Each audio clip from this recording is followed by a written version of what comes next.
Miss Guinée 2023, une organisation qui désenchante. C'est un concours de beauté qui a fait sujet de beaucoup de critiques ce week-end, il faut le dire, surtout sur les réseaux sociaux. Sur beaucoup de plans, l'organisation n'a pas été du goût de tout le monde. Comment as-tu, toi, apprécié de loin cette organisation? Comment tu as vu l'élection Miss Guinée 2023? Je pense que par rapport à l'organisation, il faut relativiser parce que lorsque vous prenez en tout cas la salle et tout ce qu'il y avait comme chorégraphie, comme accoutrement, je pense que c'était de loin de ce qu'on a vu auparavant. Donc c'est pour dire que cette fois-ci, c'est pas quand même les kermesses qu'on a l'habitude d'assister. Je mets entre guillemets. Voilà, parce que la salle et puis les modérateurs étaient quand même de taille. Et c'est pourquoi je fais déjà une grosse dédicace à Sénégalo qui était sur tapis rouge avec Mimiche. Et sur scène il y avait aussi Moussa Daraba et l'autre dame plus ou moins, mais en tout cas globalement c'était une belle cérémonie.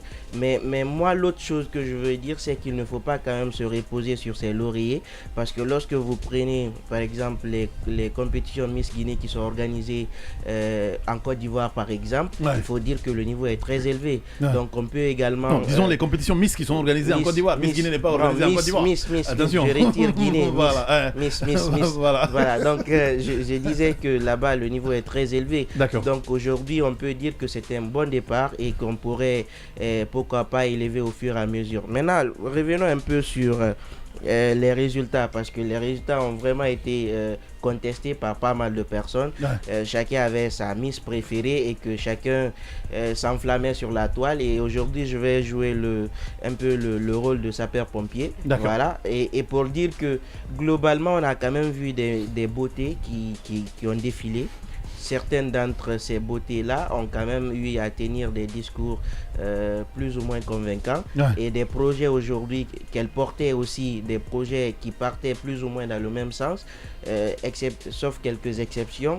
Et il faut le dire, on n'a pas vu, c'est-à-dire une Miss. Et cette exception a été remarquée justement au niveau de celle qui a été finalement déclarée Miss Guinée. Justement. Ça se dit qu'elle aurait plus ou moins, elle se serait plus ou moins démarquée des autres. Justement, de ce côté. L'éloquence à ce niveau, la pertinence, l'assurance surtout. Parfois, vous savez, même si votre projet il n'est pas aussi convaincant, mais c'est l'orateur qui dicte le tempo. Si vous le défendez bien votre projet, il peut passer.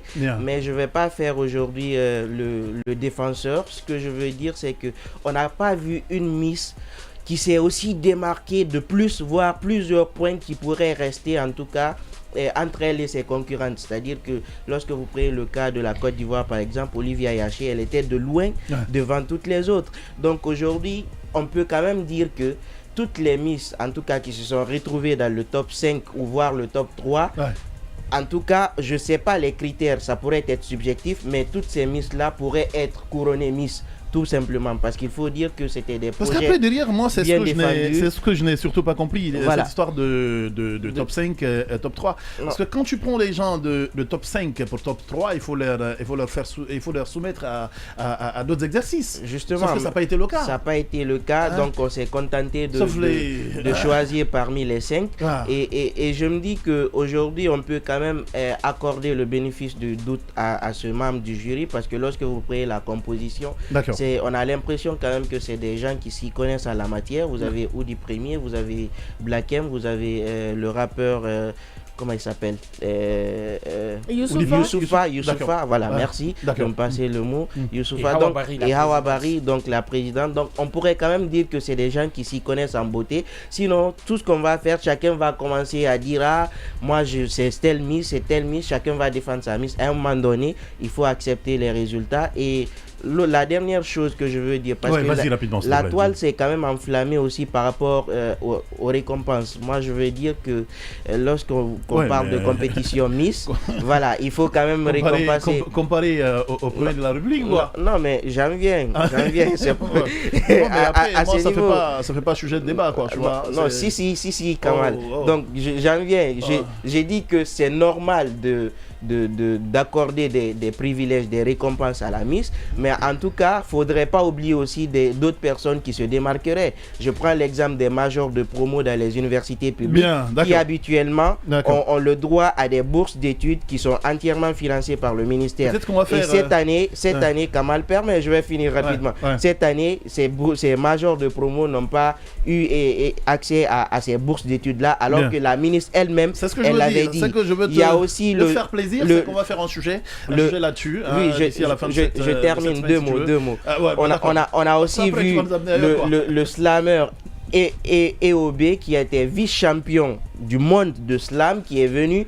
En tout cas, on n'a pas vu assez de récompenses.